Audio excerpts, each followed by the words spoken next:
Him here on the screen. Mohamed, so I was gonna start a little bit the conversation with some questions that I have that I read and that it's not the first time I see the film, as you know, uh, and I was um, I was looking at it, and there is a very interesting recurrent theme of ailment, of Yes. that goes through the film. Somebody, there's like, okay, concern with loss of weight. There is fears of cockroach, fear, insomnia, pains in the back, shoulders. All of this happened in the background of a city that is also described as degrading, as something that is not there anymore. Can you tell me a little bit more about this parallel of, of people in that city of Beirut and that environment around them? Or can you tell me more about that in general? Yes, there was, first of all, thank you for showing the film, and I hope you enjoyed this evening. Very much. Uh, when I made this film, I was wondering what should I tell more, because I made lots of films before, and what was common in them is that they were kind of uh, eyewitness of the post-war countries, and I thought and always thought that the peace was fragile, and actually we had some kind of 10 years or less of reconstruction period. Mm-hmm. Many morals were collapsed, and I knew people who didn't leave the country during the war, but gradually I found them leaving the country after the war. It wasn't only a question of economy, but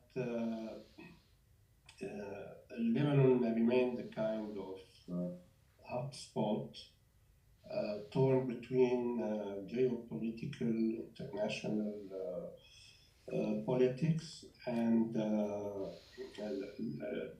the reconciliation wasn't well undertaken. Mm-hmm. So, in order to talk more about the country than the politics, during the making of this film, I noticed that the political gap and how people are biased to this group or the other, to be pro-Western, pro-East, and the amalgam of conflicts and little wars we had. Mm-hmm. Actually, during the peacetime, uh, we had at least two wars between the Israelis and Hezbollah, and assassinations took place. And so we get rid of what they called the civil war. Okay, Mm-hmm. it was a civil war, Mm-hmm. but it was replaced with some kind of, it was disguised again by its the global interference in Lebanon. So, in order to, and I noticed also among my generation and the younger also, that to avoid talking about politics or to even to ignore that there is something they are interested in, they started to talk about small things like the fear of cockroach and coming of age, loss of weight, and you know, since 2000, 2002 until now, many people they became more concerned with fitness, with gyms activities. so well spread. No one talks about anything but this. So I figured, how can I tell not a big story, but an important account, not a story even, by the means of these little things, and instead of living what we call coming of age, it was the age of coming to us. And half the people I interviewed are actually found in all my previous films. So there was a kind of cohabitation of reality cohabitation, and for someone like me who witnessed the war, who took sides even, and it was really a question, an existential question to redefine myself, but all I can do is trying to see and understand what are the new elements that that could help me restore my memories and keep them alive.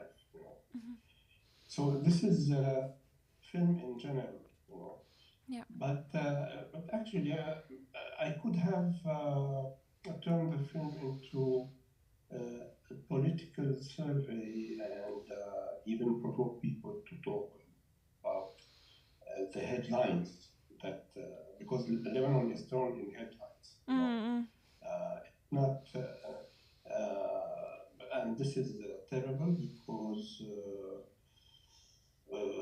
I don't know, people start their days, and unlike many people in any country, you open your eyes in the morning, the first thing you do, you turn on the radio or the TV and listen to the news. It's they don't start their day with a piece of music, with a kiss. Okay, they start with hearing the atrocities going outside, about the injustice going inside, about the high cost of living, about corruption, and eventually they revolted. We have revolted against each phase in itself, but once the phase is closed, we go back to our indifference. So it's really in the absence of social consciousness, of cultural awareness, of any excitement in regards of any thought that might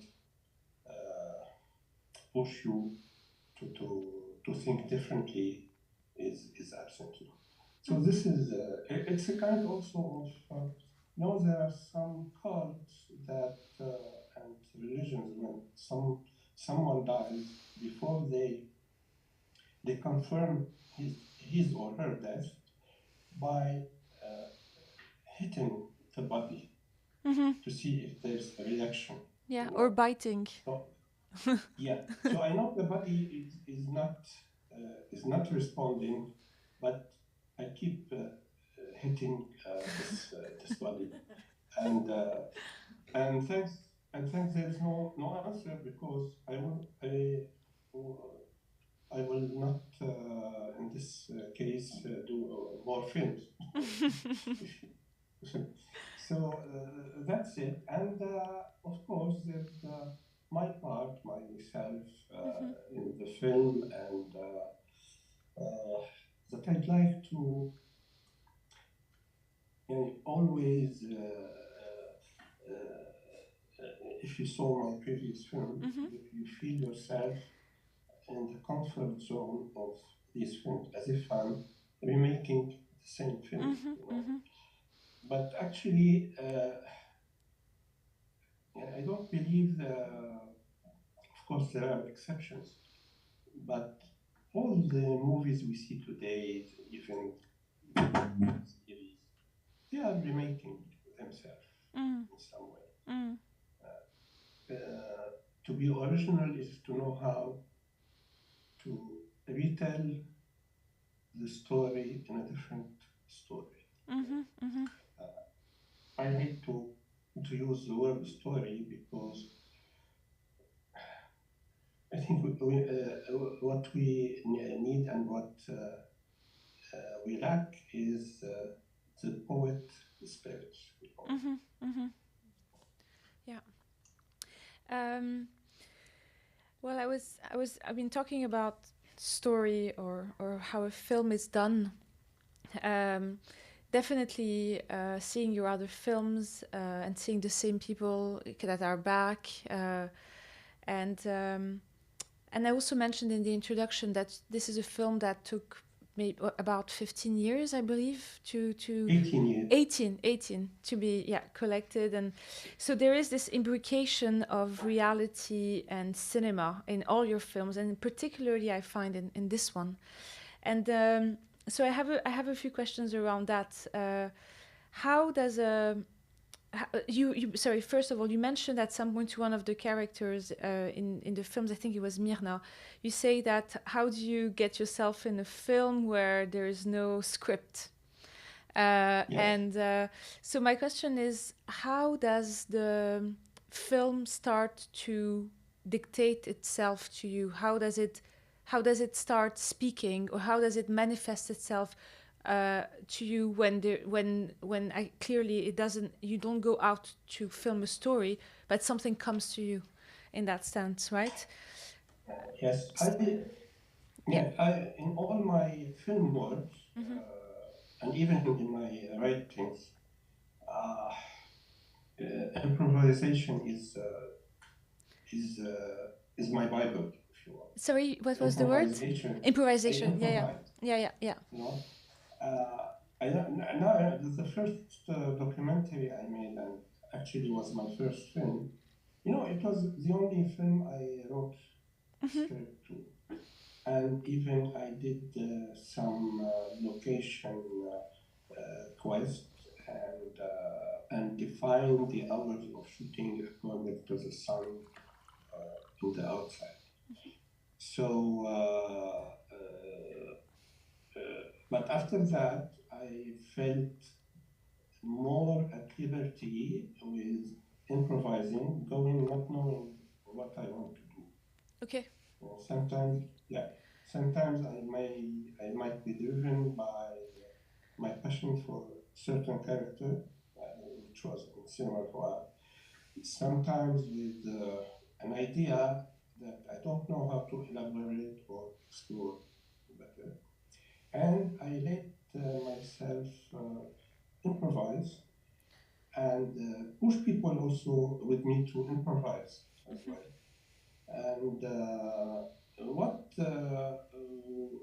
what have helped me in all this course was, when you do interview, when you hold interview with someone, the more you hear answers unexpected, the more your imagination go to different direction. So if you look at the rushes, at my rushes, especially the interviews, there is no link really between one sequence and another. But in the editing, here comes the real authorship of the project. During the editing, I watch a lot, I rewatch a lot the rushes, I eliminate many things I found, I try to find what's in common with all these rushes. And actually, I prefer the word used by the American, the dailies. Yeah. they call it's really like a journal Ouais. shooting, especially when you are making a documentary. You don't have a script. I'm about to go scene by scene, and each scene has a number. Or this makes me feel I'm in duty, not in. Yeah. So. I cannot tell you exactly. I would be lying if I told you this scene was made.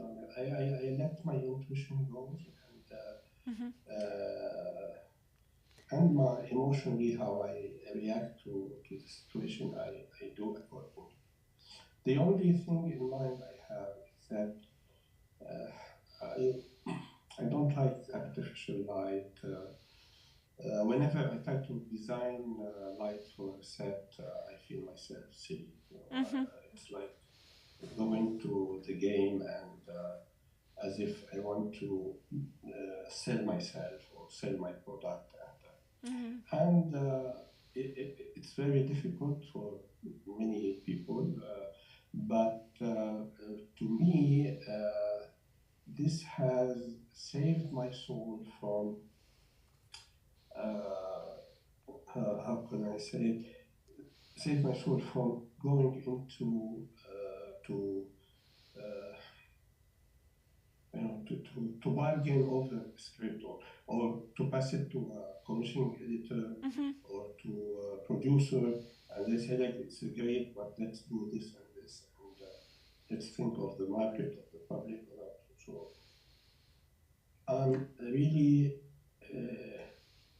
I'm happy that I did the film. I'm responsible for the films, and I made them as I wanted to do. And sometimes I went to the extremes, and this is what I wanted to do. And I haven't made any film with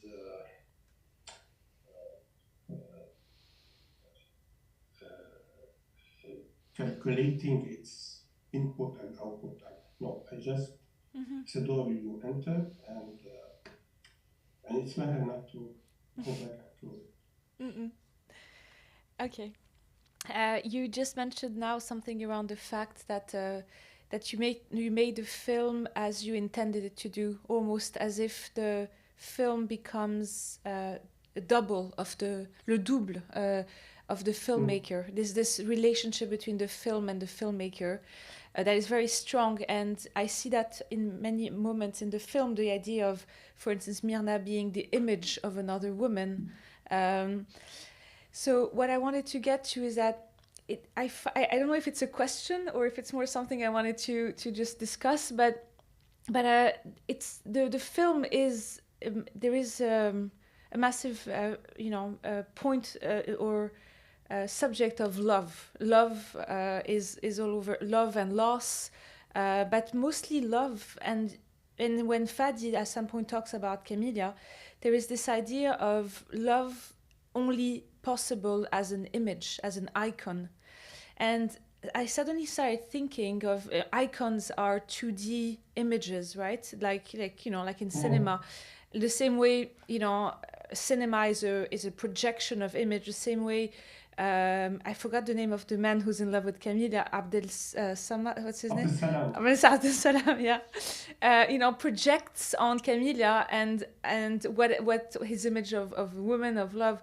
So there is this thing where love can only exist as an image, and this massive homage to cinema all across the film. So I don't know, I'm just putting some words out there, but if you could maybe tell me a bit more about that, or if you have any thoughts around that.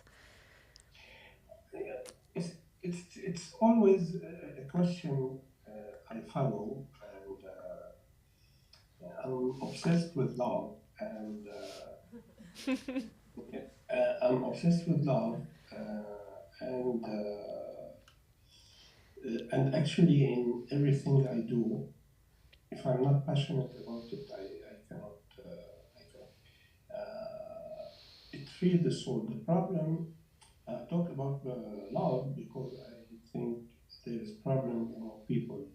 I don't know. People, the most fearful things for people is love. Mm-hmm. I don't know. And they so reluctant to start a relationship. They're so afraid of. They never ask themselves questions about tomorrow, except when it comes to love. You know. This is enigmatic to me because since my childhood, I learned that love, doesn't knock on the door; it invades you. You know, Mm-hmm.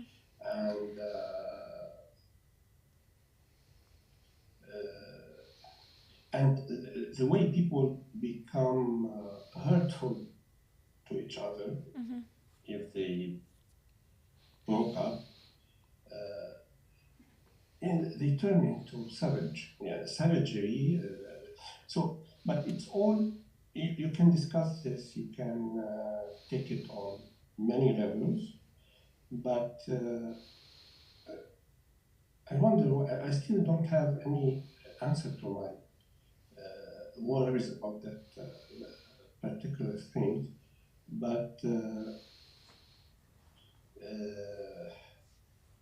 why this fear of love? You know, what I'm talking about actually is the fear of love. It's not the fear of loss. Mm-hmm. People can justify themselves easily when they want to run away from love, you know. And yet,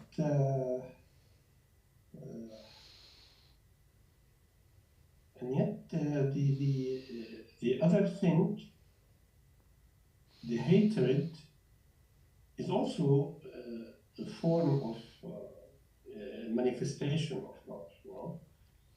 But in between, indifference is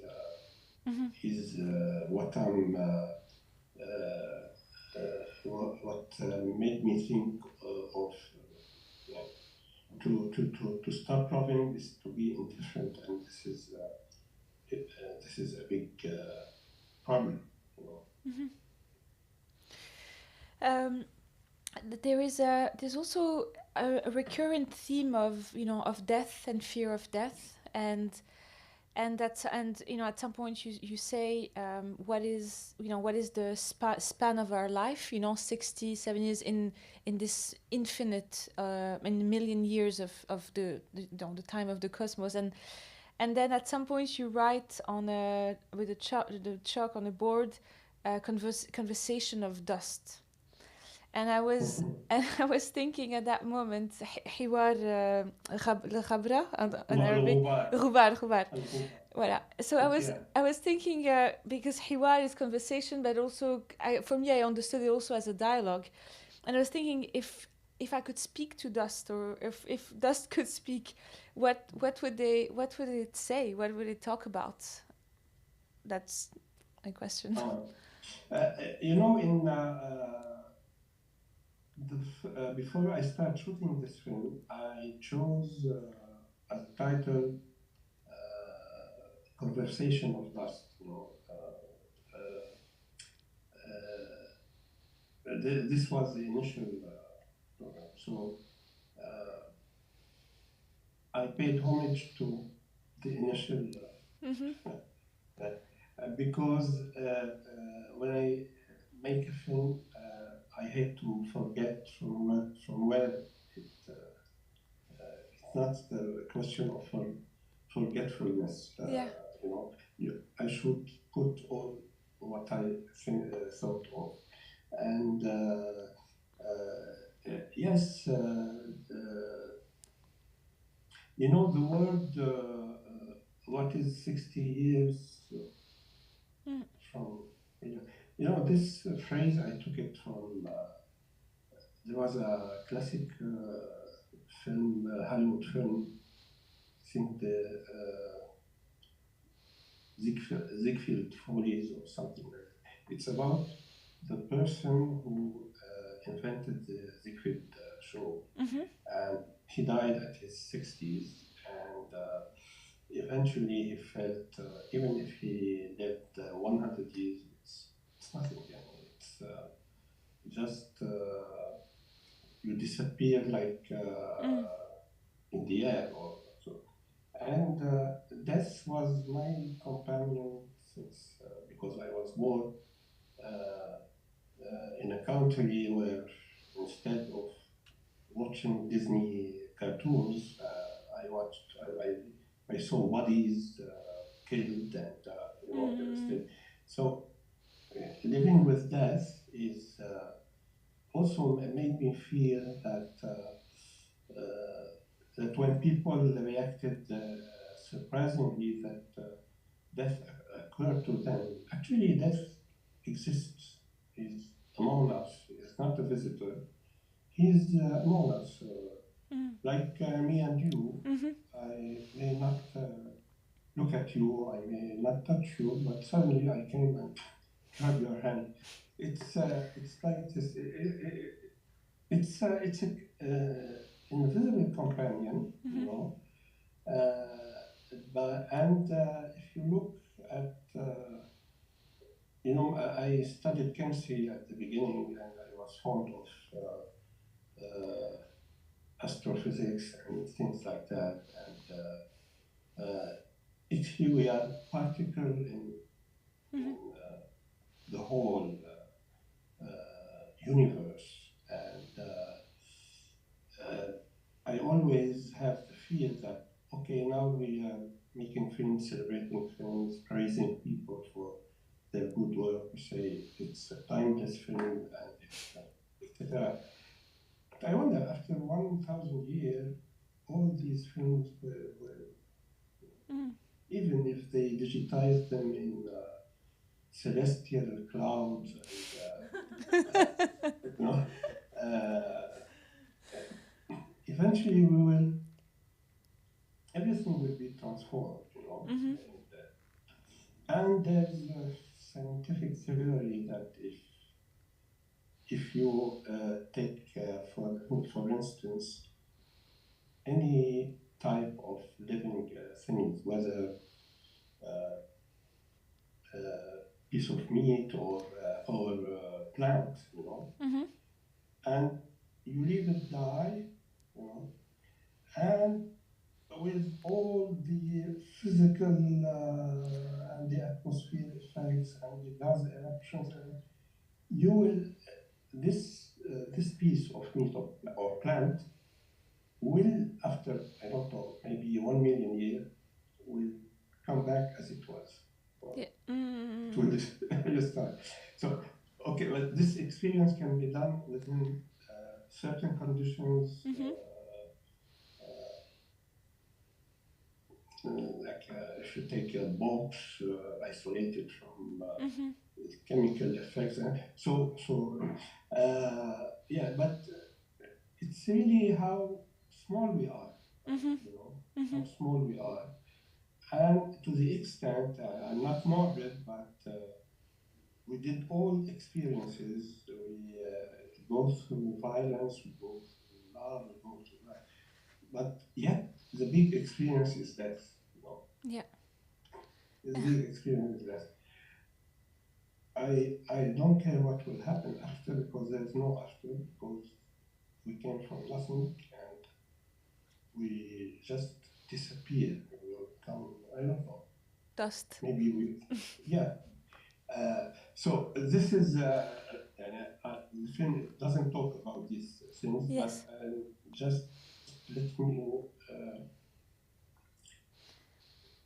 after all, death is like tomorrow. Yeah. Yeah. How am I prepared for it tomorrow? This is what. Yeah. And not out of fear, out of jealousy. I think life is jealous of death because death always prevails. And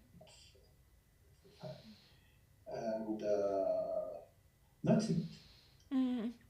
I just wanted to precise that in Arabic the title is A Day Without Tomorrow. Yawmun bila had. But yeah, just because I just remind me of this now. But since we have to keep it short because we have to, I was just wanted to make sure if is there any question from the audience? Somebody wants to jump in? I have one. Yes. Understand. Yes. Is it on? Do you have the mic on? Hello, can you hear me? Can you hear me, Mohamed? Very faint. Very. So thank you for a film I was very touched by.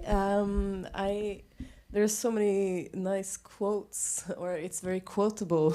Also, I tend to be also very interested in dialogue, but I really loved where you said, where the voiceover says, I hate the notion of universal cinema. A cinema is a house or even a room within a house.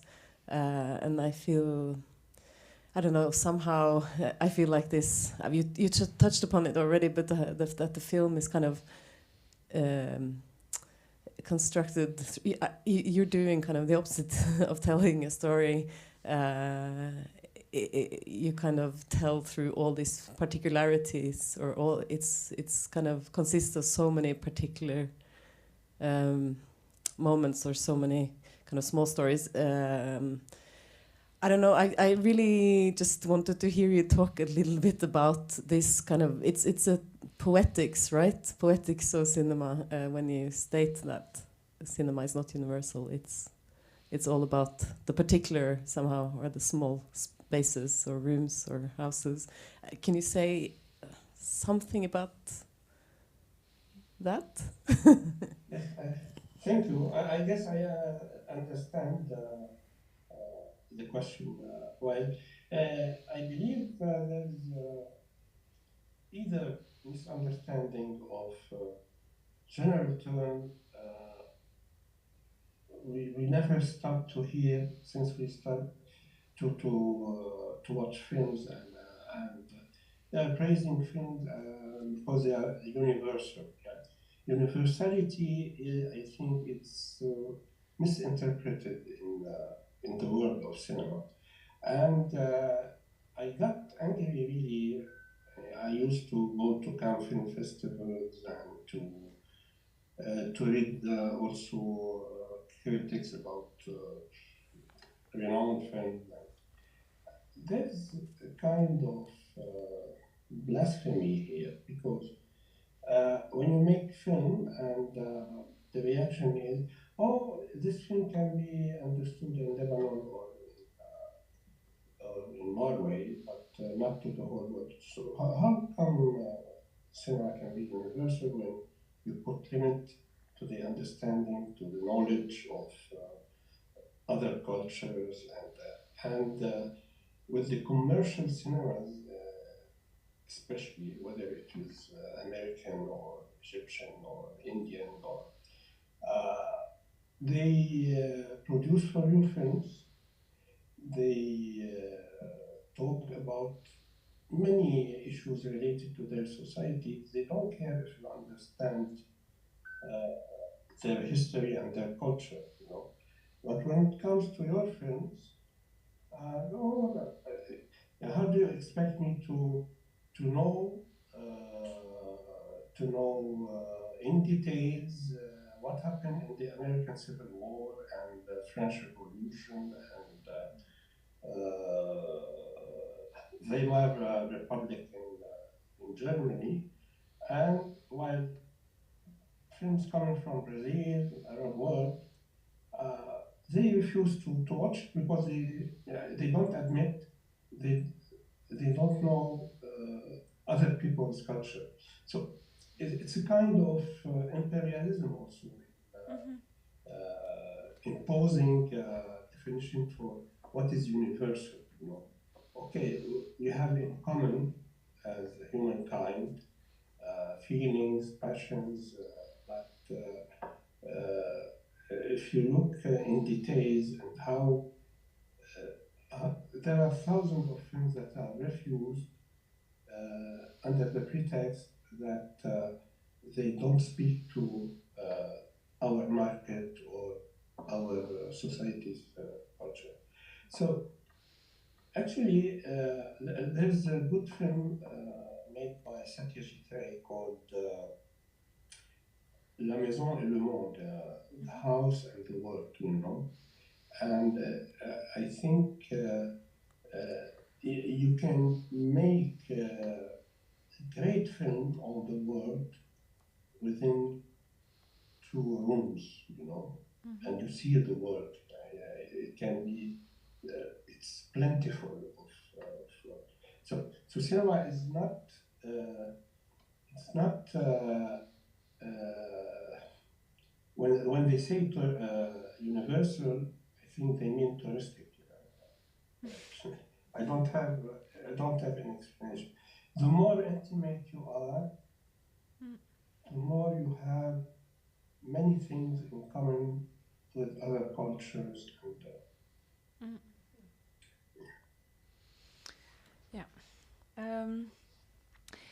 Is there any question? If not, I'm going to end with a question. Or so after this film, are you sleeping better? I don't know. Now I'm really.